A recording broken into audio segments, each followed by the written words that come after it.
Joyce Vance is a former U.S. attorney and MSNBC legal analyst. Jen Palmieri is former communications director for the Obama White House and Hillary Clinton's 2016 campaign, as well as an MSNBC political analyst.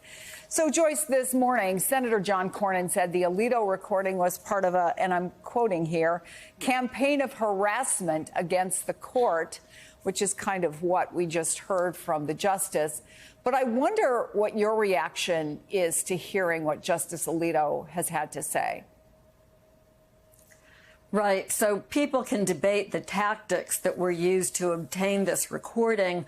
But the problem is we hear Justice Alito in his own words articulating a vision that no judge who's sitting on a court, particularly not the Supreme Court, should be embracing. We expect our judges to be neutral umpires.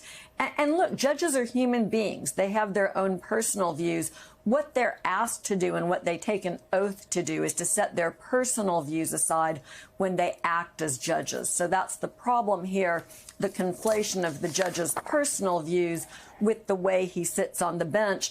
And then, Chris, just the last thing that I'll say is this is a casual public conversation with someone he doesn't know. And if he's willing to be this free and to go this far in that format, we have to be very concerned about how he's conducting his business. Jen, our Chuck Todd wrote a piece where he argued that for all the attention on Alito, there should also be focus on what Chief Justice John Roberts said when he was secretly recorded. Here he is on what he sees as the role of the court. You don't think there's like a role for the court in like guiding us toward a more moral path? No, I think the role for the court is deciding the cases. If I start, would you want me to be in charge of guiding us toward a more moral path? That's for the people we elect. That's not for lawyers. If that's what he believes, what should John Roberts do you think? Or maybe at the very least, should that help build faith in the court? Well, I think, the problem, what I found stunning is the same response that Joyce had, which is Supreme Court justices feeling comfortable just speaking into a microphone in a hallway of someone who they do not know. And particularly for Alito, expressing the beliefs that he did. And then the Chief Justice, we don't know if he heard what Alito said, but, I don't know if he's cleaning up what Alito said, but it's just, it's pretty stunning that Alito would be that forthcoming and that even that the Chief Justice would respond in some way.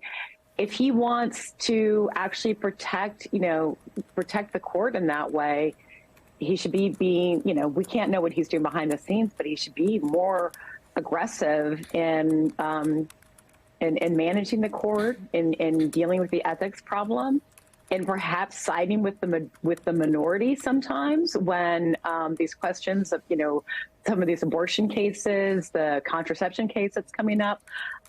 If you really want to keep government, if you really want to keep the court out of measuring and guiding towards morality. But he's just, there was a time, I'm thinking in particular, Chris, of the Affordable Care Act decision in 2012, where we understood that Chief Justice Roberts really played a role in trying to keep the court incremental in how it's deciding things, not overstepping its bound when it comes to legislation, kind of keeping that decision, getting that decision to where it needed to be, and then either has lost all control or has stopped or not pushing back enough to keep the court from becoming the court of godliness, to paraphrase what Justice Alito said.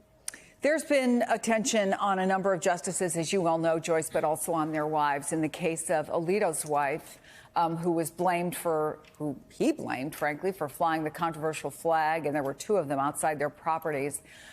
She was also recorded, and here's what she said. You know what I want? I want a Sacred Heart of Jesus flag because I have to look across the lagoon at the Pride flag for the next month. They're persecuting you, and you're like a convenient stand-in for anybody who's religious. Look at me. I'm German. I'm German. My heritage is German. You come after me, I'm going to give it back to you. Joyce, does Justice Alito need to address what his wife said there? Does the Chief Justice need to address both what he said and what she said? Does it have no bearing on his work? Well, Mrs. Alito clearly knows what the expectations are for her behavior as the wife of a Supreme Court justice, because in that same recording, she goes on to acknowledge that Justice Alito has asked her not to fly flags right now and that she won't fly them right now. And that's when she goes on to talk about the flags that she would like to fly. So, look, there aren't hard and fast rules around spousal behavior. But the problem here is that the Supreme Court does not have an army that goes out and enforces its decisions. The Supreme Court has merit as an institution in our society because the public has confidence in it. And we are living through a time of just lagging public confidence in the integrity of this court as an institution. The justices and the people around them need to be taking every step they can to restore that confidence, not continuing to denigrate it. Jen, you previously said the blame the wife defense makes somebody look like a coward. Do you think, though, it moves the needle at all? Do you think that the Supreme Court is something people are voting on in November? I do think that. And, you know, by the way, Alito's wife was talking about the Sacred Heart of Jesus flag. Leonard Leo has that. I've seen it. I've personally seen it.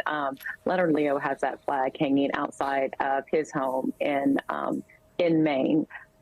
He, of course, is a very wealthy donor who has given a lot of money to conservative legal organizations that try to accomplish what they have, which is a very conservative and religious leaning in their decisions, Supreme Court.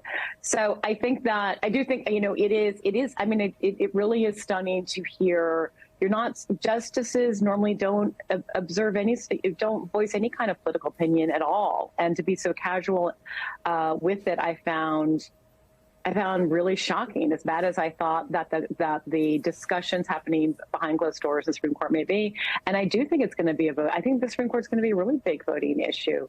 You know, you have the Mephristone decision is coming soon. Already living with how the Roe decision has wrecked women's health care across the country. And now you hear that the Supreme Court justice wants to be a nation of godliness, and the Chief Justice is a little weak-kneed about how you push back on a court that's trying to push towards morality. I think that's going to have a big impact.